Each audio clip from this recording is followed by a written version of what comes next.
is Dane Eitel, and I'm the founder and lead analyst for Eitel Insight. Today we're going to be going over the Greater Vancouver Detached market update.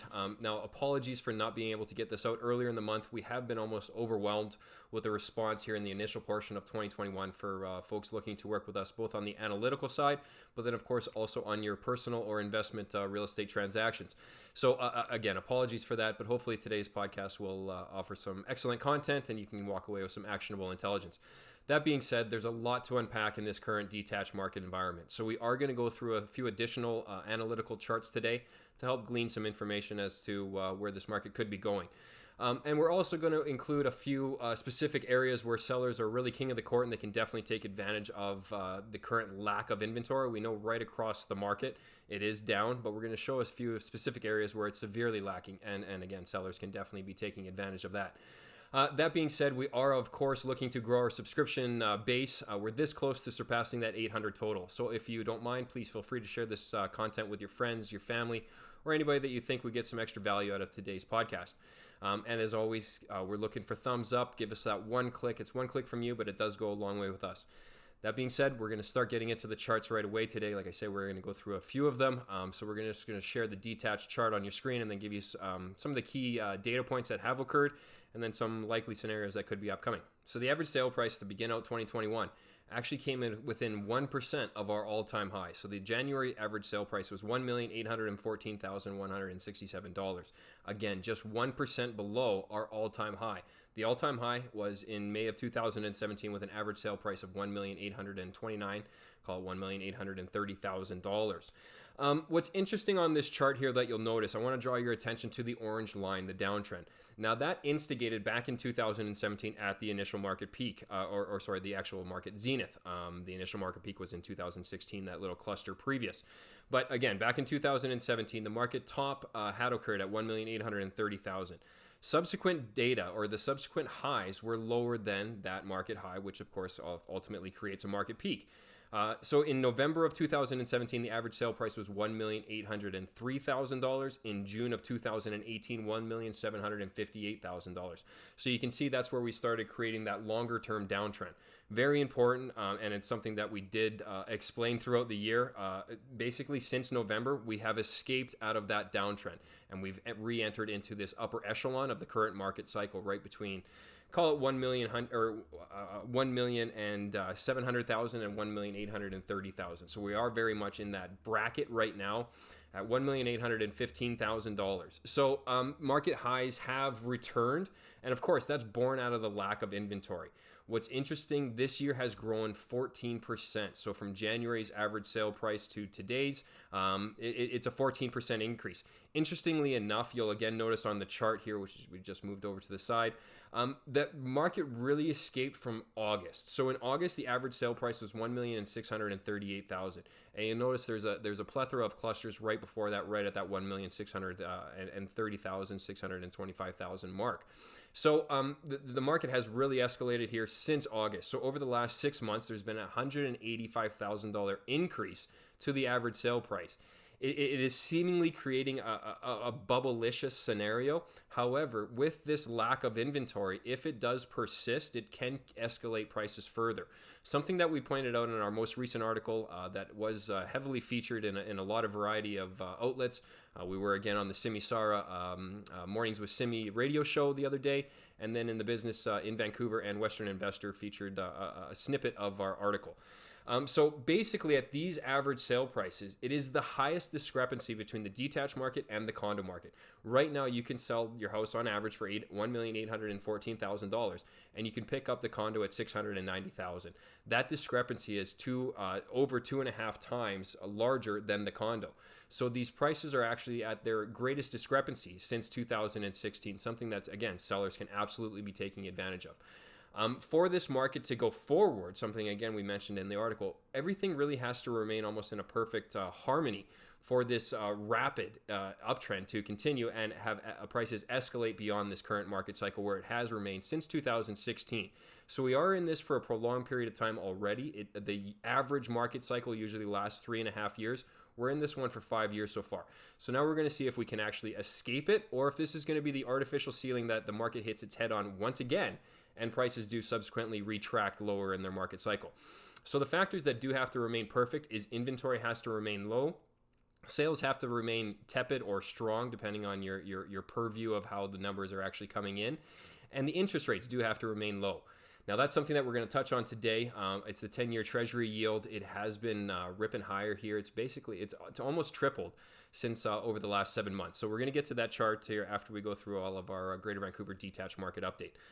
So again, this market increase has really consisted over the last 6 months. Now that's this seasonality has been completely withdrawn from the Greater Vancouver Detached market. We're in a COVID era driven market. So the market trends, historical factors are kind of out the window right now. So we're really just relying on epidemiologists and COVID trends. But seemingly the COVID trend, COVID-19 initial viral strain had been broken, but now we have a more contagious but less harmful variant out there, and a few others seemingly coming down as well. So even though the vaccines are en route, you don't really know how or when this is going to end. So we're really just kind of living and dying by all of these analytical metrics. Usual market norms or market cycles are kind of taken out of context here, because everything is really driven based on COVID, that need or want for the expanse of living. And then the discrepancies between how the actual economy is rebounding versus how the real estate market is rebounding. So this one is back up to its current market cycle high. Again, is it a usual market cycle? No. You notice that this uptrend and a 14% increase in 6 months or a 13% increase in 6 months is abnormal. Will it continue? Well, let's get into the next chart here. So we're just going to share the inventory chart on your screen. And what's interesting about this, so the inventory finished the month of January with 3,003 active listings, a very, very low number, the lowest January on record. What's interesting is the next closest January is January 2016. And as we said, this market cycle initiated in 2016. So there are a lot of similarities between now and our initial market peak. So we'll see if these factors will be enough that could push us out of this prolonged market cycle, or if it's not going to be enough and we're going to remain in this cycle for an extended period of time, something similar to the occurrence of the 90s. We were actually in that market cycle for close to a decade, or just about a decade. So that could leave some prolonged time that this market cycle could remain inside of. But that being said, so again, the inventory back in January of 2016 was at 3,300 active listings, and January 2021, 3,003 active listings. So January 2016 actually market peak finished above 6,000 active listings. That finished the market high of that year was 6,058. What we're looking for here in 2021 is a key level through Eitel Insights analytical interpretation, leading to actionable intelligence. We're looking for a key level of 5,700. Now that data point would actually put the data at that time meeting right up with that yellow downtrend. So that would imply a break of our aggressive downtrend, the red downtrend that has pushed us lower basically since 2018, and would actually put us back up to that prolonged downtrend. Now that would lead to probably a break in 2022 with inventory returning higher to more market norms. But 5,700 would actually would start to abate these prices increases and would put some pressure back onto the sellers rather than just putting it up 1 week and getting multiple offers like we were experiencing during 2016. This has returned again.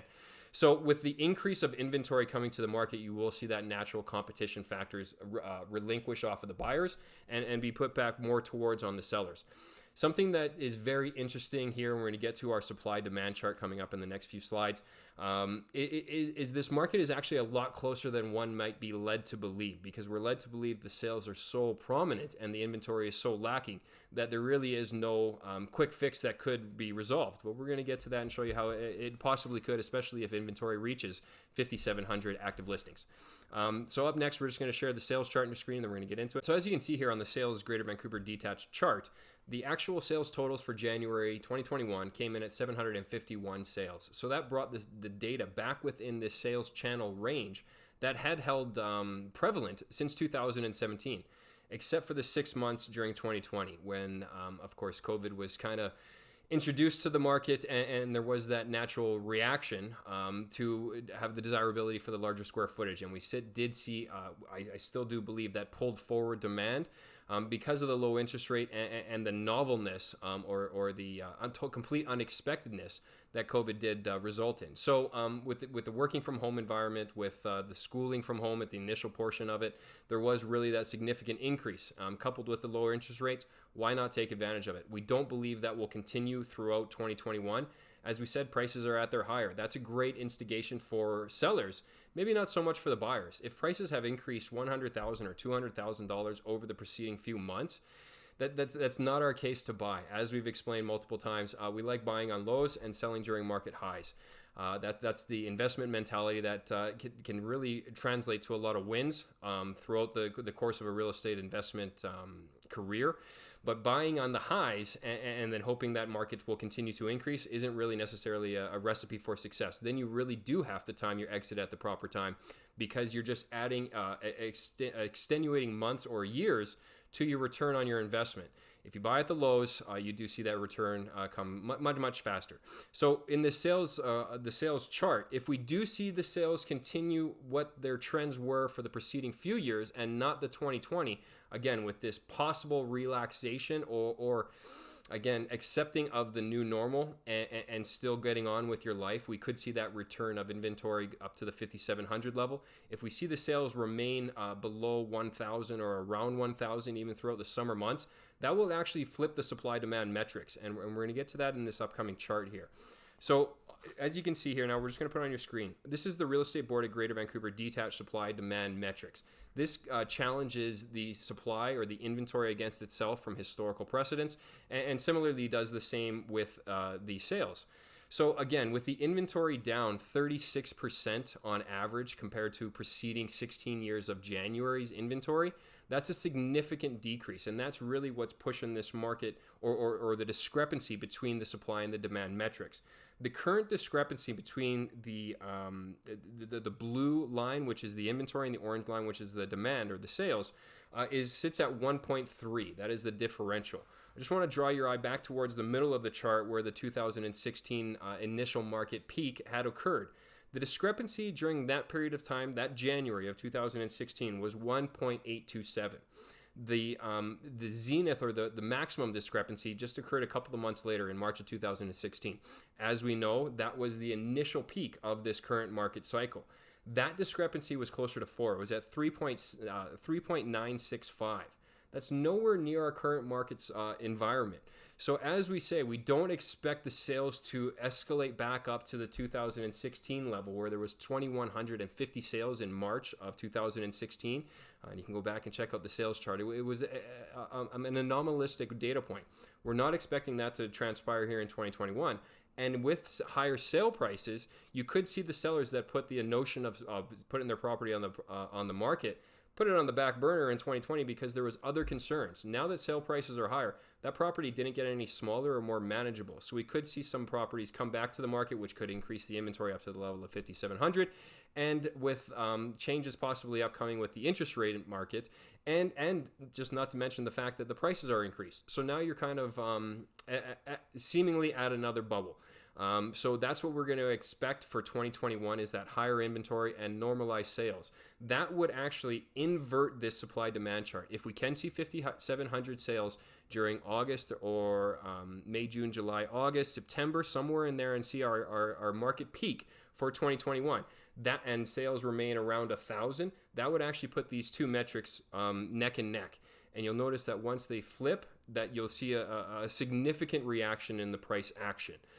So when prices were screaming higher and the demand was completely outweighing by almost a full 4-degree spread, prices had increased to 1,820,000 during 2016. You see it start to come back to normalcy, and the market hit its head in 2017 at 1,830,000. Again, over 2020, we saw the demand supply metrics switch back, and of course, prices subsequently went higher. If we can start to see these metrics start to narrow in on each other in the initial 6 months of 2021, then we'll likely see a more normalized market cycle evolve throughout the upcoming years. If, however, we see inventory levels remain low and the demand does continue to skyrocket, or at least see the significant spread between the two metrics, then prices can escalate beyond this current market cycle. And then, of course, we'll look for that next market cycle opportunity.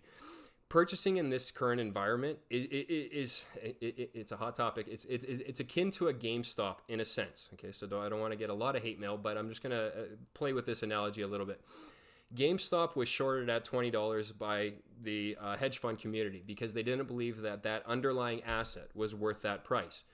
It's completely fine for the trade. They found a market rhythm where it was too heavily shorted. They reversed it and took it all the way up to $400, $500 in after hours trading. That's fine for a trade. You can buy it at, you could have bought it at 100, you could have bought it at 150, all the way, chase it up and done quite well. That's cool, that's fun, that's exciting. But for long-term ownership, which is what a house is, there is no liquidity like the stock market. You can't really buy and sell in the same type of fashion. Now, there is people that are buying and selling within a month or two frame and getting exponentially more for what they paid for their property. Again, that leads to somewhat of a bubble scenario. But at the same token, taking the buyer's mindset and investment mentality into consideration, you're still purchasing the underlying asset. Did it really increase $100,000 or $200,000 over the preceding couple of months? Probably not. It's that fear of missing out. It's trying to capture this low interest rate environment that has led to this swell of increase in prices. So even if prices do increase beyond this and we see another market cycle occur in the next upcoming years, it would almost behoove you to wait because you're going to have more selection. So when you're purchasing the underlying asset, as you do in real estate, you're stuck with that property. It's not a trade. It's not a trade from $50 all the way up to $400 and you get out and you're happy. You're stuck with that. It's for the longer term process. It's usually about a 5 to a 10-year cycle that homeowners remain in that property or longer. So if you're going to overpay for it, again, it's not a trade. It is the underlying asset that you're actually purchasing. So that is something to be mindful. And again, something where Eitel Insights analytical charts for the independent areas come very handy. We show you if it's actually at its market high or if there's maybe in the middle of the market threshold, which is still okay to buy because at least you're not buying at peak dollars, something that again could be in a bubble scenario. So up next, we're actually just going to show you the percentage of sale price versus the percent or the list price, and it's a very interesting chart. It's become timely, and it's something that we think that you might get some benefit out of. So I'm just going to share it on your chart or on your screen here. So it's the first time that we're actually sharing this chart publicly, and it is the percentage of sale price versus list price in the Real Estate Board of Greater Vancouver. We're going to go through this chart rather quickly as we do have a lot of content to cover here today. So you do notice that there's going to be an upper band here on the chart, right around 98.8 and 98.4% of list price versus sale price. You see that it only has been eclipsed one point in time. That was during May of 2015 initially. Subsequently, data came back, retested, confirmed the breakout, and ultimately peaked during April of 2016, the initial market peak of this current market cycle. So there are some very similarities going forward, and that's why we say this could explain the next couple of year trend over this upcoming 6 months. If we do remain with low inventory, prices could exceed this band, and we will see a growth cycle born out of lack of supply. But this is very interesting, and we're going to actually show you the interest rate chart next, and that has a lot to do with whether prices will continue to increase. So I'm just going to share that on your screen here. So this chart on your screen again is the 10-year Treasury yield. Now this is the note that is closest tied to the interest rate environment. So what's very interesting about this, you do see that prolonged downtrend. That eviscerated the interest rates, of course, was due to the COVID pandemic. You see February there, a snapshot lower. And then we ultimately settled during August. The August was the low, and that hit at 0.515. During, call it right around December, beginning of the year, we noticed that, again, here, this uptrend had been instigated from the August low, and it actually surpassed that prolonged downtrend. So the interest rates will likely begin to move up based on this 10-year Treasury yield chart. And again, it actually sits at 1.345. So that's a significant increase from 0.515 again during August. So it has been rapidly increasing here in a relative short amount of time. As soon as it hits 1.5, that's tripling again, a rapid amount of time. So this is a 2-year chart. Again, it's available on everybody's phone. It's something that you might want to download and keep an eye on. This will have some great impacts to our economic continue rollout. And if it really is as strong as it may have been led to believe, or if it was artificially propped up due to a ton of stimulus and some very low interest rate environments. So that's just to be said. And we're going to get into a couple of markets now where you can really take advantage of these high prices, and especially given the current market scenarios, if it doesn't continue to last. So if we do see the reversals of the interest rates and the inventory, this would be definitely seen as an optimal time to sell your property at the highs with very limited competition. So as you can see here on this chart, the Port Coquitlam detached market has been just scorching higher. It's a very aggressive uptrend, some fairly significant volatility, but nevertheless consistently higher lows and higher highs. January average sale price reached as high as $1,211,000. That's a 12% increase from the previous market peak. The previous market peak occurred during November of 2017 at $1,050,000. So it's a massive run up, and it's actually quite a bit above from the near-term low. The near-term low occurred in January of 2020 at $875,000. So let's just put that in perspective. Over the course of 12 months, what used to be worth $875,000 is now worth $1.2 million. That's an increase of 38% in 12 months. Now, what has precipitated this rise, and something, again, sellers can absolutely be taking advantage of right now, give us a call and we'll set you up with one of the realtors or myself if you're so inclined, is the severe lacking of inventory. So once again, the overall market is down 36% from its preceding 16 years of January data.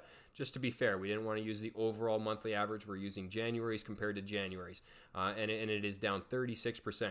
Here in Port Coquitlam, it's actually down 54%. So over half of the inventory is no longer around. 54% decrease of inventory compared to the 16 preceding years of January's data. So that has exasperated these gains, and it will continue to as long as the inventory remains at the lows. So if we do see that switch throughout here 2021 or 2022, it would behoove sellers to be taking advantage of the current market environment. With the low interest rates, with the low competition factors, it's something that would get your property out the door at an exponential price, likely higher than what you would have been even expecting. So it's something that, again, sellers can be taking advantage of. For the buying side, again, we would advise to be waiting and see this market cycle evolve itself into a more of a opportunistic environment where there's just more inventory. When you're buying that underlying asset at a specific price that has increased 38% in the last 12 months, it might be a little bit too high. And not to mention, you're not going to get your perfect property.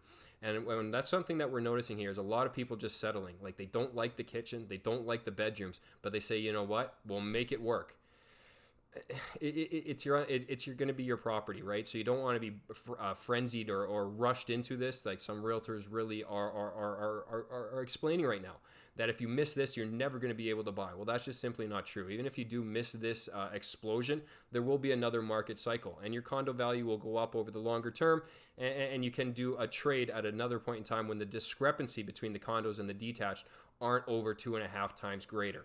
So there are opportunities upcoming for buyers. We just don't believe that they're here in these detached markets. That being said, sellers should be taking advantage of this environment in Port Coquitlam. The next chart we're going to put on your screen is Maple Ridge. These are two of your entry-level markets in 2020, and now they're really kind of two of the higher flyers. These markets have actually greatly aided this average sale price escalation. The higher end markets are still struggling to find their footing, but these entry-level markets found their footing early and continue to tear higher. So I'm just going to share the Maple Ridge chart on your screen. As you can see here on the Maple Ridge chart, similar to the Port Coquitlam chart, both areas are beyond their previous market cycle. So in Maple Ridge, the average sale price during January was $1,172,362. That's up 18% from the previous market peak. The market peaked right around $1 million during April of 2018. But more importantly, the data is actually up 34% year over year. So from the January 2020 to January 2021, 34% has been accrued in the Maple Ridge market. Is it truly there, or was it just born out of that lack of inventory? Well, let's take a look at the inventory total. That number is down 58% from the 16 years preceding January's data's total. So when you're close to 60% off of your inventory, it does make sense that the prices are escalating. It is a great opportunity for the sellers. For the buyers, it would be something that we would advise to be cautious about. Cycles like or abnormalities like this do not occur very often. There could be a very significant pullback in this market. At the very least, for both Port Coquitlam and Maple Ridge, but Maple Ridge more importantly, because Port Coquitlam has tested that previous high a number of times. Here in Maple Ridge, we had a significant test of the previous ceiling. You notice that there was 3 data points right below that green line, and then an explosion higher. Usually, technically speaking, data points come back to confirm the breakout, which would mean that prices would actually release their 1,172,000 and come back closer to 1 million sometime during the near-term future, which could lead to the summer months if inventory comes back up. So that's just something that we are explaining here to buyers. You don't really necessarily have to have that fear of missing out. There will be another train that does come stop at the station. So if you at the end of the day, you're buying that underlying asset. Has it increased 38% year over year? Unlikely. But the market dictates what prices are. When you have this frenzied mentality, there is reality that prices are this high, but are they truly intrinsically worth that? That is where we would have a discrepancy with these current values. So we're going to let this market continue to play itself out here. We think that you should too as a buyer, but as a seller, it's something that you can absolutely be taking advantage of when there's literally next to no competition or less than half of the competition that has historically been there. It's a great opportunity. Hopefully this educated you a bit as to some of the goings on in this current market cycle here. This interest rate could be changing. The inventory rate could be changing. So there could definitely be a relaxation mode during these or to diminish these escalating prices. Again, hopefully you found this informative. And if you did, please feel free to share it with your friends, your family, and of course, give us that thumbs up. We will be releasing our condo market here within the next week. Probably won't be on the full Friday because we want to get you some of the information before the month's out. So stay tuned for that. And of course, to our Eastern friends, we are going to be getting to